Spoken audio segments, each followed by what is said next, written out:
decía Richard Morales. Él es candidato por la libre postulación. ¿Y qué haría para solucionarlo? Candidato, tiene un minuto para responder. Su tiempo inicia ahora. Nosotros priorizaremos la salud preventiva. Aquí desde hace 30 años, mediante esquemas de privatización y tercerización, han vuelto a la salud un negocio. Los fondos públicos utilizados para negocios privados. La salud preventiva implica evitar que las enfermedades emerjan en primer lugar. ¿Esto qué requiere? Requiere enfocarse en los determinantes de la salud, las condiciones necesarias para llevar adelante una vida sana y saludable, que toda la población tenga acceso a una canasta alimentaria nutritiva, a un trabajo que no te someta a abusos, presiones físicas y psicológicas, un ambiente sano, transporte decente, vivienda, que tengas espacio y tiempo para esparcimiento, para ocio, pero también deben haber unidades locales de salud en todas las comunidades, salud familiar, salud comunitaria, médicos de cabecera, atendiendo la salud de la gente antes que la enfermedad se manifieste. Eso que Renan Esquivel implementó en los 70, pero que todos quienes nos han gobernado desmantelaron para priorizar el negocio. Muchísimas gracias. La pregunta para todos los candidatos es la siguiente. Considerando que Panamá ha desarrollado su economía mayoritariamente en el sector terciario, ¿qué medidas plantea implementar para diversificar la economía en el sector primario y secundario? Iniciamos con el candidato 1, Richard Morales, con un minuto para su respuesta a partir de este momento. Proponemos que hay que superar un paradigma económico atrasado y fracasado basado en actividades especulativas e improductivas. Hay que avanzar hacia el futuro, una economía moderna que potencia el único bien infinito que existe, el conocimiento. Aplicar el conocimiento hacia la industrialización de la economía panameña, que podamos diversificarla avanzando hacia los campos económicos del futuro, poder producir con valor agregado y pagar salarios justos con trabajo digno. Además, hay que desconcentrar la economía panameña, que el sistema logístico sirva para interconectar todo el país, los centros de producción a lo largo de las comarcas, Chiriquí, Bocas del Toro, Azuero, pero también muy importante, democratizar la riqueza. Los activos estratégicos deben estar en manos del Estado. El Estado no debe tampoco esperar mendigar a los capitales extranjeros sacrificando los derechos laborales, ambientales y los tributos. Debemos planificar una estrategia que desarrolle sectores estratégicos e incorpore a trabajadores en economías modernas, cooperativas, junto a los emprendedores. Bien, ahora la candidata 7 tiene 1 minuto 30 para refutar. Me gustaría que aclararas un poco cómo es que se están mendigando capitales extranjeros. ¿Cómo vamos a hablar de modernidad cuando estamos hablando que se quiere atraer inversión extranjera directa? Y ese financiamiento, ¿cómo se va a dar? Si todas las inversiones las estamos penalizando, a donde estamos hablando de una opresión de otros tiempos que no es el tiempo actual, a donde son principios de izquierda. Quiero que por favor nos aclares cómo vamos a financiar estos emprendimientos y esta industria a lo largo del país. Bien. Seguimos, gracias a la candidata Aida de Maduro por su refutación a esta hora. ¿Qué hay que decir el candidato Richard Morales a los planteamientos de Michael Chen? Los candidatos Chen, los demás y sus candidatos principales nunca te dicen el cómo. ¿Y saben por qué nunca les dicen el cómo? Porque es lo mismo que se viene haciendo este país los últimos 30 años, la misma estrategia económica, donde se privatizan los servicios y los activos del Estado para entregárselos a empresas privadas que hagan que lucren con lo que pertenece a todos los panameños. Por eso no hablan de las privatizaciones, las tercerizaciones. Y cuando se habla de atraer capital extranjero al país, no se habla de competir hacia arriba, elevando las condiciones de vida del pueblo, invirtiendo en conocimiento. ¿Qué plantean básicamente? Están planteando sacrificar los derechos ambientales en el país, es decir, entregarle el medio ambiente como se le entregó a la minería, sacrificar los derechos laborales, es decir, que la empresa pueda venir y prácticamente pagar y tratar al trabajador como quiera y que no paguen impuestos, así como los puertos no pagan impuestos ni en Colón, ni en Panamá, ni en ningún lugar en Panamá, así como se busca desarrollar el turismo de enclave o de resorts, que las empresas tampoco estén pagando impuestos. Y finalmente, cuando uno analiza un candidato, tiene que pensar en la congruencia. ¿Ustedes creen que los candidatos de los partidos tradicionales, los candidatos que vienen de las cámaras de comercio, se van a atrever a enfrentarse a los poderosos monopolios que son precisamente los miembros más importantes de esos gremios, que son los que donan y financian sus campañas? Por eso es importante saber qué representa un candidato, que no sean los candidatos que son productos mercadotécnicos, sino candidatos que representan los intereses de la mayoría y no las minorías que siempre nos han gobernado.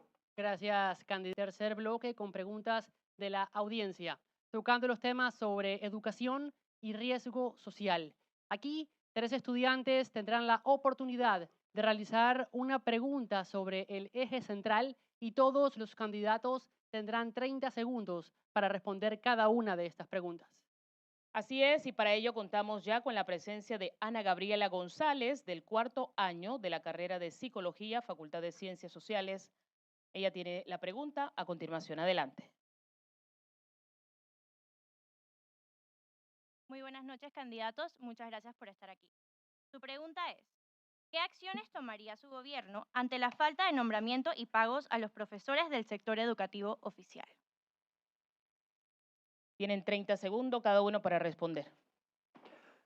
Se habría planificación tanto del nombramiento de los profesores que requerimos a lo largo de todo el país, como asegurar que haya un sistema automatizado de pagos para los docentes. Es fundamental que los docentes tengan acceso a salarios dignos para que puedan llevar adelante su tarea. Es necesaria la planificación en la educación. Esto implica no solamente para el pago de los docentes, sino para las decisiones en cuanto a dónde se van a instalar los centros educativos en función de las necesidades de la población, las tendencias demográficas y otros. La segunda pregunta la va a realizar la estudiante Isabela Selles, del 2º año de la carrera de Derecho y Ciencias Políticas. Adelante. Buenas noches, muchas gracias candidatos por estar aquí.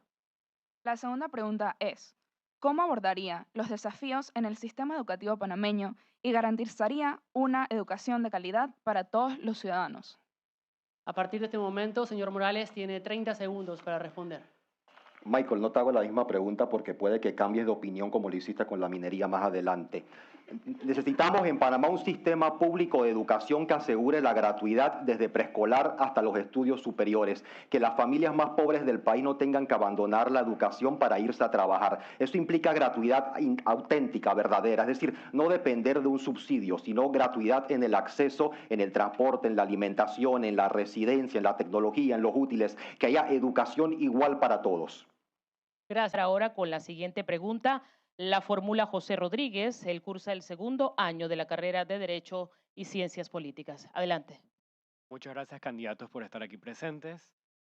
No con mi pregunta. Ante el alto índice de deserción escolar y los bajos resultados en pruebas internacionales, ¿cómo planea su gobierno contrarrestar las brechas educativas? Muchas gracias. Hay que aumentar la inversión en el sistema educativo al nivel de los países avanzados, hay que mantener la gratuidad para que la educación sea un derecho como establecí, hay que planificar para generar un sistema educativo en función del futuro, del país que queremos construir, no del pasado, no del mercado, no es formar seres humanos desechables, es invertir para tener centros educativos al nivel de los mejores de Canadá, de Japón, de Francia, y a la vez es planificar para asegurar que la educación sea liberadora, una educación para el pensamiento crítico, para liberar las mentes y liberar la sociedad. Segmento que tendrá una pregunta general para todos los candidatos, donde cada uno deberá responder si está a favor o está en contra y por qué. La pregunta para todos los candidatos es la siguiente. De ser electo su candidato como presidente y usted como vicepresidente, ¿se mantendría la moratoria a concesiones mineras? Iniciamos con el candidato Richard Morales. Tiene 1 minuto para responder. Su tiempo inicia ahora.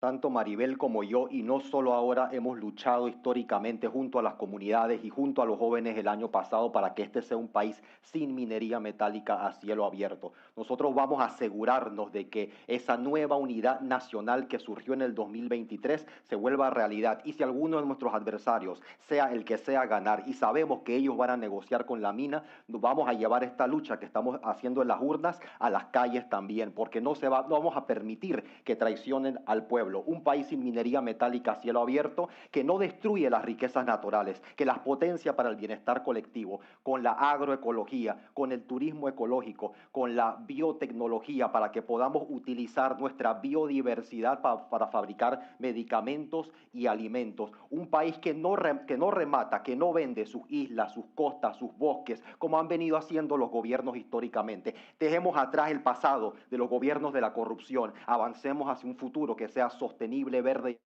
Ambiente. Candidatos, es tiempo de proponer y defender sus ideas. Cada uno de ustedes tendrá 1 minuto y medio para responder su pregunta.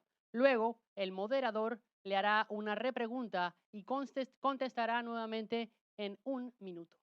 Así es, la primera pregunta iría dirigida en el orden establecido al señor Richard Morales. Vamos a tener la pregunta de inmediato. Bien. La pregunta dice así: ¿qué cambiaría en el manejo y qué reformas estructurales realizaría al Ministerio de Educación? ¿Qué cambiaría en el manejo y qué reformas estructurales realizaría al Ministerio de Educación? Tiene 1 minuto y medio para responder. Su tiempo inicia ahora. Para salvar al Ministerio de Educación, para renovarlo, hay que renovar al Estado panameño en su totalidad. Tenemos un Estado delincuencial. No es cosa de que si ese Estado delincuencial es un poquito más grande o un poquito más chiquito. Es un Estado que ha sido construido para hacer negocios privados con los fondos públicos. Es un Estado que se ha dedicado por los últimos 30 años, con todos quienes nos han gobernado, a montar privatizaciones, a permitir las exoneraciones de impuestos, a permitir la evasión de impuestos. 7.000 millones de dólares al año son evadidos por los grandes capitales en Panamá, y requerimos desmontar todo eso y construir un Estado que sea auténticamente democrático, un Estado planificador, donde la sociedad, la ciudadanía puede participar en las decisiones que tomamos, donde no estamos improvisando proyectos para lograr sobrecostos, sino planificando el futuro, un Estado de derecho, donde se cumple la ley, donde hay justicia, donde se adecenta, donde los corruptos son investigados, son juzgados, son condenados y los dineros tienen que ser devueltos para Panamá, un Estado que apuesta al conocimiento, a desarrollar las fuerzas productivas del país, para convertirnos en un país auténticamente moderno, avanzado, que tiene industria, que tiene un turismo, que tiene soberanía alimentaria, que no entrega sus riquezas a las potencias, sino que las aprovecha para beneficio de su propia población. Un Estado donde hay servicios públicos universales, educación y salud, igual que hacen los nórdicos, igual que hacen los asiáticos, es decir, aprender de lo que ha funcionado y avanzar, dar un salto hacia el futuro.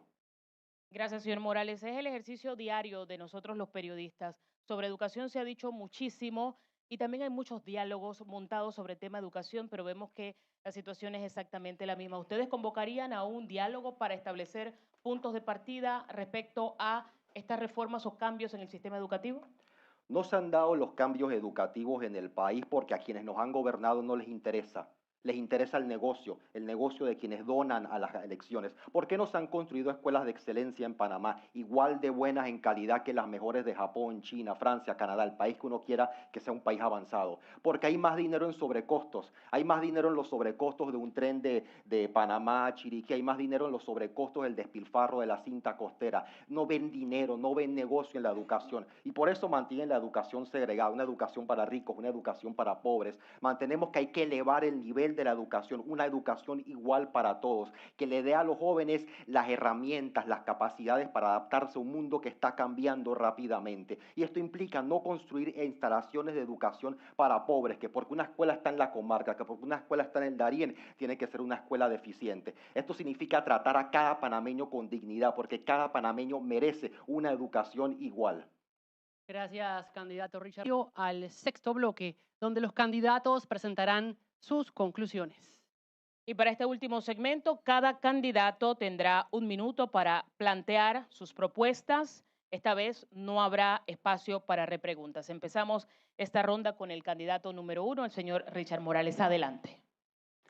Planteamos que hay que superar el pasado de corrupción, de desigualdad y de destrucción ambiental. Tenemos que avanzar hacia un futuro de prosperidad, de progreso, donde el progreso se mide no por la cantidad de rascacielos, centros comerciales y resorts todo incluido, sino por el bienestar de nuestra gente, la dignidad con la que pueden vivir, por el ser humano y su posibilidad de desarrollarse plenamente, convertirnos en potencia latinoamericana. Pero para hacer eso proponemos una vía democrática, pluralista, donde se garanticen todos los derechos y todas las libertades, que podamos aprender de las experiencias del Uruguay democrático de Pepe Mujica, la política social de los países nórdicos, las políticas de industrialización de Singapur, de China. Demostremos a Latinoamérica cómo se va del subdesarrollo al desarrollo, sin imitar modelos como se viene haciendo aquí desde el 79, donde nos imponen recetas desde las instituciones financieras internacionales. Construyamos vida digna, saltemos al futuro. Gracias al candidato Richard Morales.